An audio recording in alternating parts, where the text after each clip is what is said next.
ಶಾಲಾ ವಿದ್ಯಾರ್ಥಿಗೆ ಕನ್ನಡ ಮಾತಾಡದ ಅನ್ನುವಂತಹ ಕಾರಣಕ್ಕಾಗಿ ಖಾಸಗಿ ಶಾಲೆಯಲ್ಲಿ ಶಿಕ್ಷೆಯನ್ನ ನೀಡಿರುವಂತಹ ಘಟನೆ ನಡೆದಿದೆ.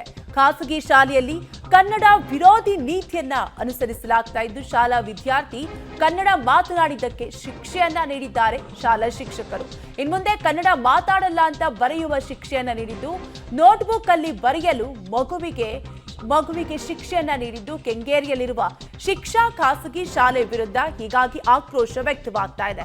ಶಾಲಾ ಆಡಳಿತ ಮಂಡಳಿಯಿಂದ ತಪ್ಪೊಪ್ಪಿಗೆ ಕೂಡ ಆಗಿದ್ದು ನಮ್ಮ ಕಡೆಯಿಂದ ತಪ್ಪಾಗಿದೆ ಅಂತ ಪ್ರಿನ್ಸಿಪಾಲ್ ತಪ್ಪೊಪ್ಪಿಕೊಂಡಿದ್ದಾರೆ.